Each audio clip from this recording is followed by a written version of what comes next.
Welcome to our series, Questions and Answers for a World in Crisis, from the words of Sri Aurobindo and the Mother.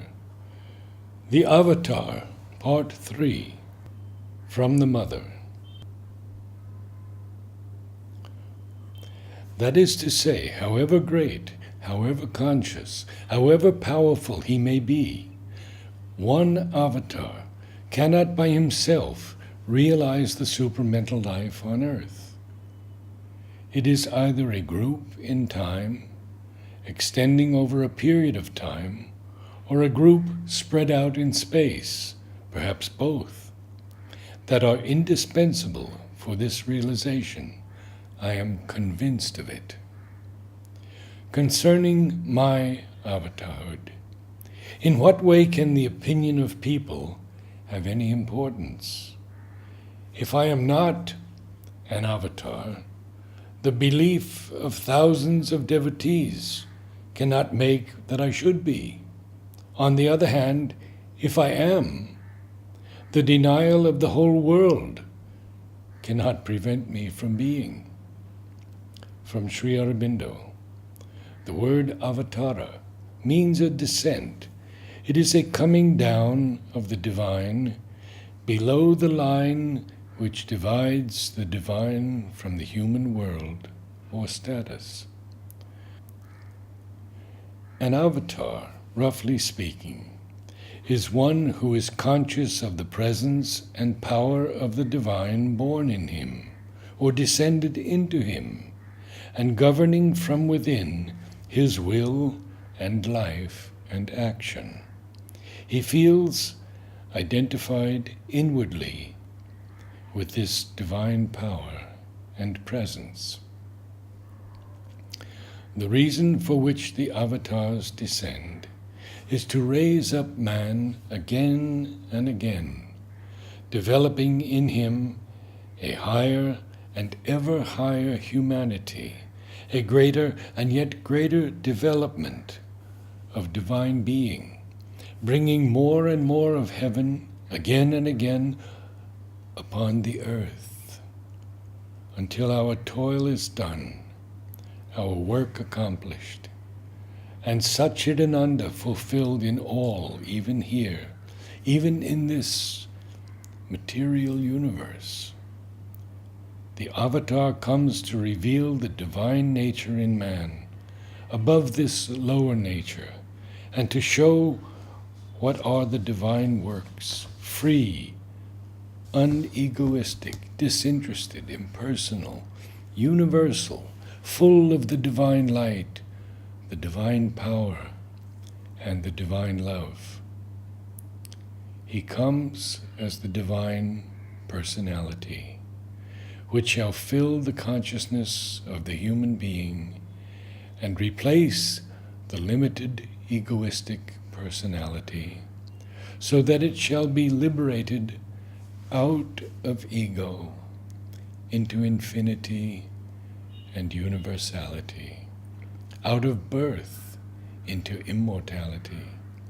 He comes as the divine power and love, which calls men to itself, so that they may take refuge in that, and no longer in the insufficiency of their human wills and the strife of their human fear, wrath, and passion, and liberated from all this unquiet and suffering, may live in the calm and bliss of the divine. An avatar is supposed to be from birth. Each soul at its birth takes from the cosmic mind life and matter to shape a new external personality for himself. What prevents the divine from doing the same? What is continued from birth to birth is the inner being. There are two sides of the phenomenon of avatarhood. the divine consciousness behind, and the instrumental personality. The divine consciousness is omnipotent, but it has put forth the instrumental personality in nature under the conditions of nature, and it uses it according to the rules of the game. The avatar is not supposed to act in a non-human way. He takes up human action and uses human methods with the human consciousness in front and the divine behind. If he did not, his taking a human body would have no meaning and would be of no use to anybody. He could just have well stayed above and done things from there. What do you mean by lust? Avatars can be married and have children, and that is not possible without sex. They can have friendships, enmities, family feelings, etc., etc. These are vital things. I think you are under the impression that an avatar must be a saint or a yogi. One can be the head of a spiritual organization, or the messiah of a religion, or an avatar without in this life reaching the supermind and beyond. I have said that the avatar is one who comes to open the way for humanity to a higher consciousness. If nobody can follow the way, then either our conception of the thing, which is also that of Christ and Krishna and Buddha, is all wrong, or the whole life and action of the avatar is quite futile. X seems to say that there is no way and no possibility of following, that the struggles and sufferings of the avatar are unreal and all humbug. There is no possibility of struggle for one who represents the divine. Such a conception makes nonsense of the whole idea of avatarhood.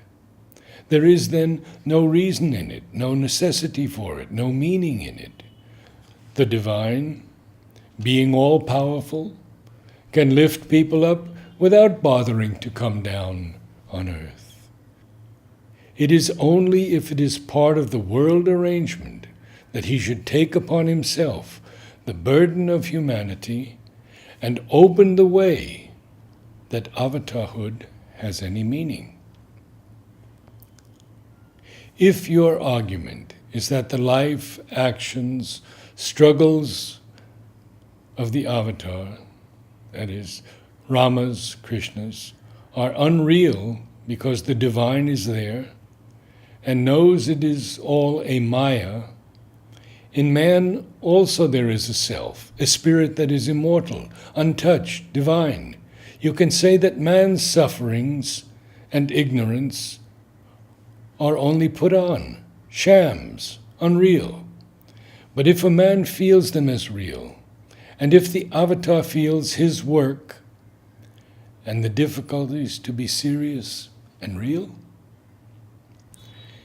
if the existence of the divinity is of no practical effect, what is the use of a theoretical admission? The manifestation of the divinity in the avatar is of help to man because it helps him to discover his own divinity, find the way to realize it. If the difference is so great that the humanity by its very nature prevents all possibility of following the way opened by the avatar, it merely means that there is no divinity in man that can respond to the divinity in the avatar.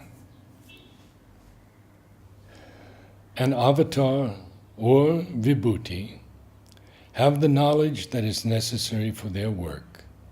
They need not have more.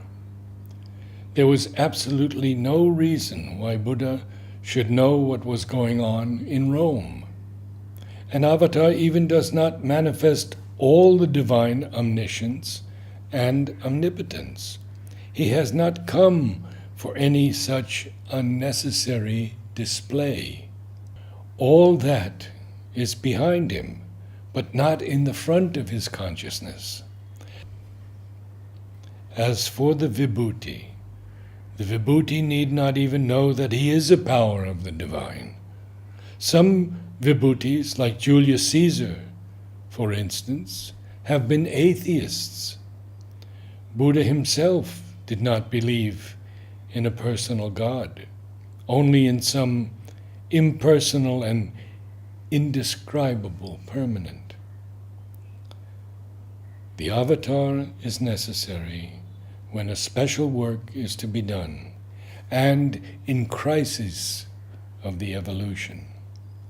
The avatar is a special manifestation, while for the rest of the time it is the divine working within the ordinary human limits as a Vibhuti.